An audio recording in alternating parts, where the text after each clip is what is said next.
नमस्कार. आम्ही सारे खाऊया जोडी तुझी माझीच्या या भागात परत एकदा सगळ्यांचं मनापासून स्वागत. आज आम्ही नवीन जोडी घेऊन आलो, पण तत्पूर्वी तुम्हाला सांगतो माझ्या ओळखीचे काका आहेत बरं का. ते काका भेटले की पहिले काकूंबद्दल काहीतरी तक्रारी सुरू करतात. ही अशीच आहे, ही तशीच आहे, लहान लहान गोष्टीवरून मला झापत असते, चिडचिड करायला लागली हल्ली. मला एक गोष्ट जरा शांतपणे जरा पेपर वाचायला लागली की काहीतरी विचारते. मग तिला मी पेपर वाचत असतो तर मग तिला पेपर वाचायचा असतो. असं बारीक सारीक अनेक गोष्टी तक्रारींचा पाडा. काकूंचं तसंच, काकू भेटले की तसंच बोलायचं. काकांचं ना हल्ली यांचं काही विचारायची सोय राहिलेली नाही. एक तर त्यांच्या लक्षात राहत नाही आणि त्यानंतर मग ते पेपर वाचतात. 5 नंबर 1 इथे असते, 5 नंबर 5 तिथे असतं. मग मी सगळा पेपर जुळवायचा. अशा त्यांच्या तक्रारीचा पाडा. एक दिवस काय ती गंमत केली. काका आल्या मी सुरू केलं. काकू हल्ली फार तापट झालेत नाही काय, फार कजाग आहे काकू, म्हणजे खूप कजाग आहे. असं म्हटल्या काका जे उसळले, ए शाण्या अक्कल आहे का कोणाबद्दल बोलतोयस? हा, अरे हिच्यासारखी बायको मिळणं म्हणजे भाग्याचं लक्षण आहे, कळलं का? म्हटलं काका तुम्हीच तिला तिच्यावर टीका करत असताना, येता जाता तिचे काहीतरी चुका सांगत असताना, ते काय नाही, मला बोलायचा हक्क आहे. ती माझी बायको आहे, मला बोलायचा हक्क आहे. तू कोण रे?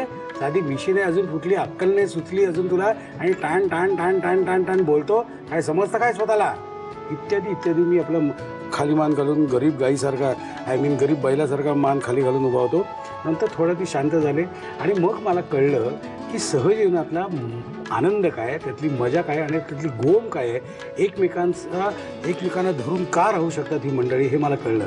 तर असंच एक 48 वर्ष, लग्नाला 48 वर्ष झालेलं एक कपल इथे आलेलं आहे आणि मी त्या दोघांचंही खूप मनापासून स्वागत करतो. नमस्कार. नमस्कार. आपलं आडनाव? देशपांडे. आणि कुठं राहिला? बांद्रा ईस्टला, MIG कॉलनी. बरं. मावशी तुमचं काय नाव? मी निर्मल देशपांडे. निर्मल देशपांडे. तुमच्या लग्नाला किती वर्ष झाली? 48 वर्ष. 48 पूर्ण झाली. 48 वर्ष पूर्ण झालेली. बापरे. किती साली लग्न झालं? 1 नोव्हेंबर 1963.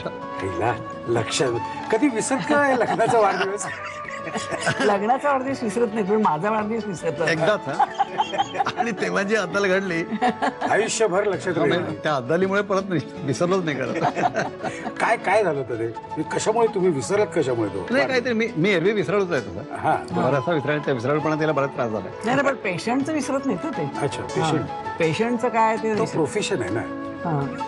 पण घरातलं म्हणजे माझे भाऊ बहीण, माझे दीर जाऊ वगैरे आल्यावर कशाला आले ते सगळे, मग ह्यांना कळलं की माझा वाढदिवस आहे. इतक्यापर्यंत झापटपट्टी केली असेल. आणि त्यावेळेला मी गप्पा बसून राहतो, दुसरं काही नसतं. That is only difference. Yes. Okay. 1963 झाली तुमचं लग्न झालं.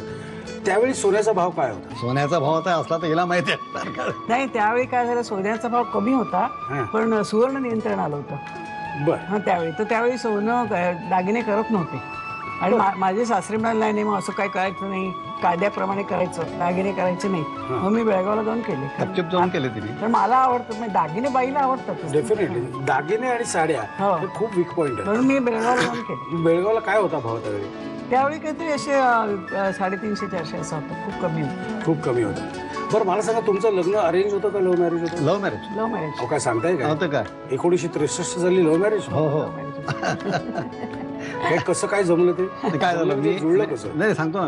मी काय मुंबईचा नाही. मुंबईमध्ये मला एकच जागा होती, म्हणजे बहिणीचं घर. आणि ही माझ्या बहिणीची नणंद लागते. बरं. त्यामुळे मेडिकलला असताना हे चालू होतंच थोडं. आणि नंतर मी इंटर्नशिप करून मी आता डॉक्टर होऊन काहीतरी करणार पुढे म्हणे, पण हिचे बघण्याचे कार्यक्रम सुरू झाले. तेव्हा मला गोळा आला. आता म्हटलं काहीतरी आपण हालचाल केली पाहिजे. पण या बाबतीमध्ये मला वाटलं की काहीतरी, मला वाटतं जरा आपण पाऊल पुढे टाकलं, आपलं जरा पाय थरथरतात. शेवटी मी पण बहिणीकडे थोडीशी एक सांगितली. ती म्हणे, तू हे बघ, मी यात पडत नाही, माझं पुरतं ठीक आहे, पण तूच विचारून बघ. आणि खरं सांगायचं, मला थोडासा आईचा विरोध होता. नाही असं नाही. विरोध का होता मग आईचा? नाही, आता आईच्या काय काय वेगळ्या कल्पना. आता मी डॉक्टर होणार म्हणताना करायचं, तिला असं असेल की हे डॉक्टर सून असले बरी वगैरे वगैरे. प्रत्येक आईच्या काहीतरी असतं. बरोबर. किंवा त्या दृष्टीने म्हटलं तर नात्यातली झाली वगैरे, असं थोडंसं असणार. बरोबर. पण 63 साली तुम्ही लव्ह मॅरेज केलं, त्यावेळी फक्त आईचा थोडासा विरोध सोडला तर बाकी सगळे बाकी काही नाही. बाकी आलं छान. पण आता मला एक महत्वाचा प्रश्न विचारायचा तर असा की तुमचं 48 वर्षाचं सहजीवन आहे. या 48 वर्षाच्या सहजीवनात अंडरलाईन करून सांगू शकाल अशा गोष्टी कुठल्या आहेत आजपर्यंत, तेव्हापासून आजपर्यंत? निश्चित सांगू शकेल. थोडासा घोटाळा हनीमूनच्या वेळेला झाला. काय मी याला काय झालं, सांगितलं कुठे जायचं होतं चाललं की होतं? इतके मित्र आहेत ना की मी म्हटलं हनीमूनला जिथे जायचं तिथे एकही मित्र चालणार नाही. हा तर म्हणाले बरं ना अशीच बघू. आम्ही जोग फॉल्सला गेलो. हा जोग फॉल्सला गेलो तर मी म्हटलं बरं चला मित्र नाही कोणी इथे म्हणून. आणि मग दुसऱ्या दिवशी सकाळी आम्ही चहा घ्यायला गॅलरीत बसलो त्यांचा मित्र. काय रे पांड्या, तू इथे काय करतोय आलोय. हो. तो म्हणजे पुण्याचा डॉक्टर उमराणीकर, जो पुढे आमचा व्याही झाला. ओ ओ बरं. अच्छा डॉक्टर उमराणी करतील हो, म्हणजे त्यांची मुलगी ती आमची मी त्यांना खूप छान ओळखतो. अच्छा. हा, उत्तम ओळख. मला सांगा आता आपण खाण्याकडे येऊया. हो. तुम्हाला खायला काय आवडतं, व्हेज नॉन व्हेज? नाही, मला सगळ्यात जर आवडत असेल काही माशामध्ये, कारण मी फक्त वेचक मासे खातो, इतर सगळ्या प्रकारचे नाही खाऊ शकत. तर बांगड्याची त्रिफळ घालून केलेली जरा तिखट असलेली आमटी आणि गरम गरम पहिल्या वाफेचा भात, बस मग मला आणि काय नको. आणि सोलकढी. बस क्लास. आणि तुमचं? मला मासेच आवडतात. आज काय करणार तू? आज काय करणार? आज मी ते बेबी कॉर्न, हा हा त्याचे पकोडे आणि भेंडीचं रायतं. First class. आपण जाऊया किचनकडे. हो. ओके चला. आपल्या किचनमध्ये देशपांडे काका आणि काकू आलेले, दोघेही आलेले आहेत. काकू पहिल्यांदा आपण काय बनवणार आहोत? बेबी कॉर्न पकोडे. कधी घरी खाऊन बघितलं काय?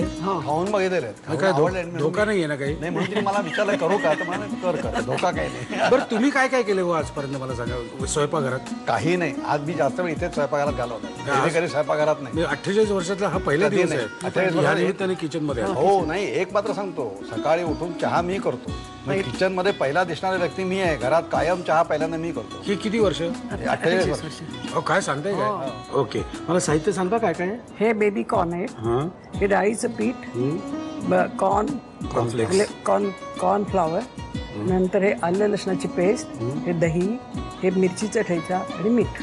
ओके, कमी आहे साहित्य. हो. डोक्याला जास्त त्रास नाहीये. नाही बरं हे बेबी कॉर्न हे जे आहे ह्याला तुम्ही काही संस्कार देईल का? ह्याच्यावर काय आहे? नाही, आता मी हे मॅरिनेट करणार आहे. मी थोडं मीठ लावून उकडलेत आणि नंतर आता मॅरिनेट करून मग ह्या पेस्टमध्ये घालून करणार. ओके, आपण तेलही तापत ठेवलेलं पण तापायला जरा वेळ लागेल, तोपर्यंत आपण मॅरिनेशन करून घ्या सगळं. मी तुम्हाला काय हे देऊ? ओके.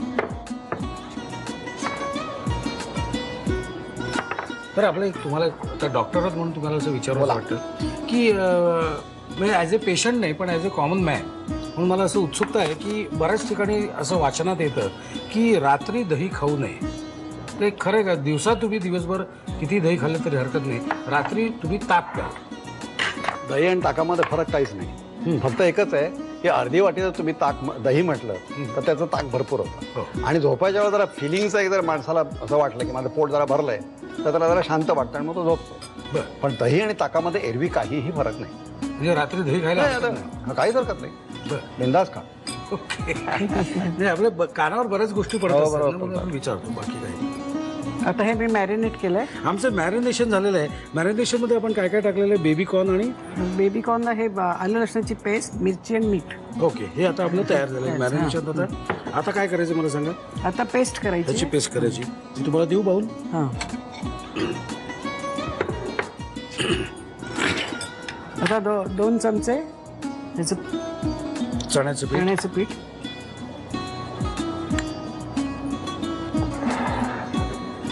आणि 2 चमचे कॉर्नफ्लॉवर. पाणी द्या. पाणी थोडंसं मीठ आणि थोडंसं दही. डॉक्टर साहेबांना माहिती आहे, हो, फक्त ते करत नाहीत. हो, आणि दही. पण तोपर्यंत मी उतावळा असतो की खायला कधी मिळणार. हे जरा सांभाळून म्हणजे अगदी थोडंच करायचं. आपलं ते झालं, रेडी झालं. हो. ओके, आता फक्त तळायलाच टाकायचं आपल्याला. हो, घालू तळा. हो हो, हे नुसतं खायला सुद्धा छान लागेल. छान लागेल. मला तुम्हाला अजून एक प्रश्न विचारायचा आहे, पण आपण हा आपला पदार्थ झाल्यानंतर विचारेल. चालेल. तो प्रश्न असा आहे की विचार करून ठेवा त्याच्यात की आज जे डाएट हा जो प्रकार चाललेला आहे, 0 फिगर किंवा तूप न खाणं किंवा तेल विदाऊट ऑइल खाणं, ते कितपत योग्य आणि ते आपल्याला शरीराला अपायकारक आहे का उपायकारक आहे, ते जरा मी तुम्हाला विचारेन. आपला हा पदार्थ जरा ओके, बरं. काय डोळ्याने आधी खातो ना पदार्थ. हो हो.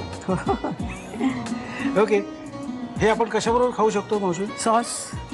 सॉस बरोबर खायचे. तुम्ही साहित्य आणि कृती लिहून घ्या. बेबीकॉर्न पकोडे बनवण्यासाठी लागणारं साहित्य: उभे चिरलेले बेबीकॉर्नचे तुकडे, बेसन, कॉर्नफ्लोर, आलं लसूण पेस्ट, दही, मिरचीचा ठेचा आणि मीठ. कृती: प्रथम एका बाउलमध्ये मधोमध कापून घेतलेले बेबीकॉर्न घेऊन त्यामध्ये आलं लसूण पेस्ट, मीठ आणि हिरव्या मिरचीची पेस्ट घालावी. एका बाउलमध्ये बेसन घेऊन त्यामध्ये कॉर्नफ्लोअर, मीठ, दही आणि पाणी घालून बॅटर एकजीव करावं. या बॅटर मध्ये मॅरिनेट केलेले बेबीकॉर्नचे तुकडे घोळवून ते डीप फ्राय करावेत.